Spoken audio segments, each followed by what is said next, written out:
said, seeing that Turkey is cradle of many civilizations and religions, what do you think is the role of Turkey in promoting interfaith dialogue? Well, the tone was set, the pattern was set by the Sultan back in the 15th century. To be at the synagogue in Istanbul was very moving. One of my dear friends here in Oklahoma City, actually, her mother was from Istanbul. Her family and her father's family had been among the Jews who in 1492 answered the call of the Sultan. And then to see the proclamation there in the synagogue was profoundly moving. To see the letter that had said to Betty's parents hundreds of years ago, to Queen Isabella, if you in Spain do not value some of your finest citizens, the Jews, send them to us here in Turkey. We'll take good care of them. And they did. Indeed, Betty's parents did not emigrate from Turkey until the 1920s. And she grew up speaking Turkish in Brooklyn, New York. And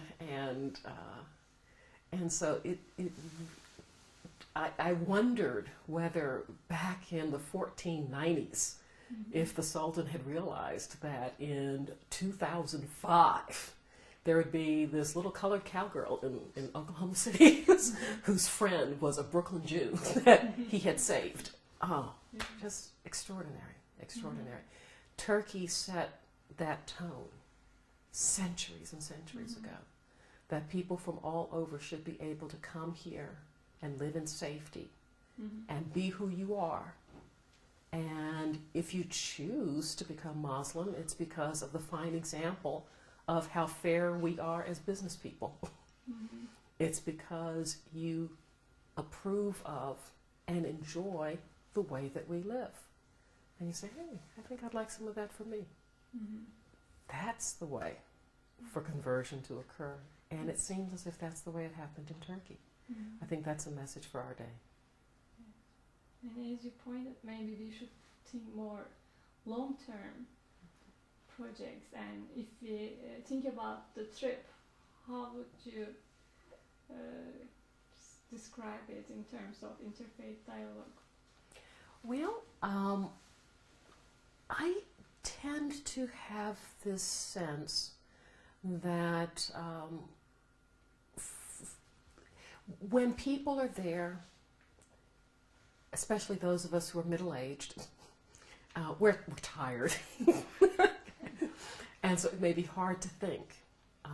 There will be a lot going on that we're not able to process at the time.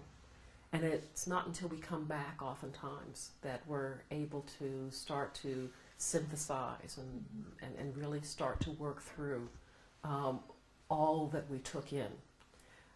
I suspect that for many people, the interfaith dialogue will be, for example, how my husband and I chose. Well, in his classes, of course, he's already done his PowerPoint slides and all of that. Mine will come out in some of my legal scholarship on arbitration and how Islamic values can be brought into discussions about business ethics without necessarily having to cite to Sharia or anything like that, but just acknowledging the morality of business transactions. On the other hand, in our home, when we serve tea, it will be with one of the beautiful little samovars that we bought in the bazaar. And we chose something specifically that would give us an opportunity to be able to say, oh yes, we bought this in Istanbul, and let us tell you about the wonderful people that we met and the incredible hospitality that we had wherever we were. And oh, would you like a glass of water? Oh, why, here's this gorgeous picture. Let us tell you about the hospitality that we had. And if there's any one thing that, of course, would most typify what we had, that it would be that. It would be that. And you saw the schools and the students and teachers.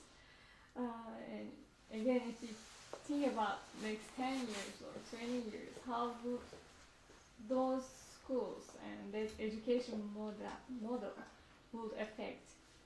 I think the education model in and of itself incredibly valuable.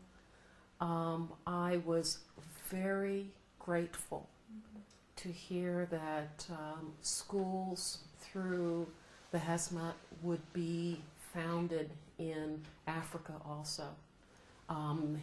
In my travels there in Nigeria, I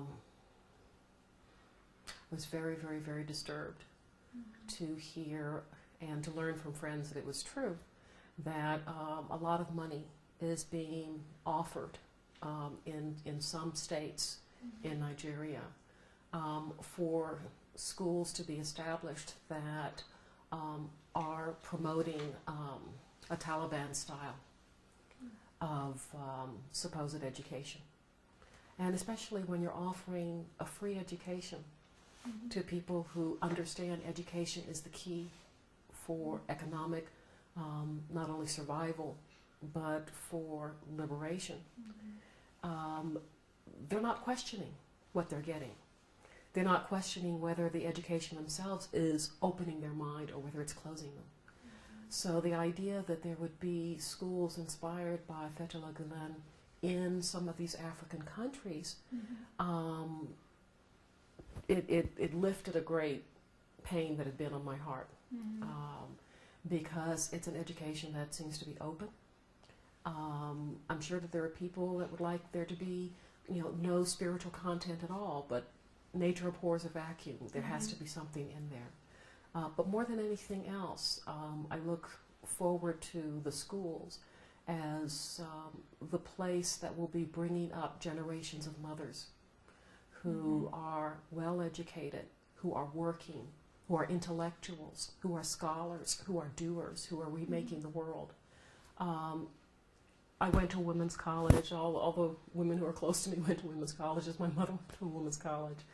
And the sense has been for many generations that dollar for dollar, you investing in the education of a woman is probably going to produce more in the future, because the mother is the first teacher of the children.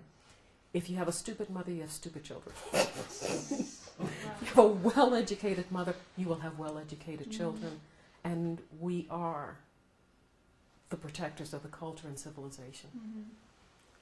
We must have well-educated women, and it seems as if the schools are moving in that direction, and that makes me very happy.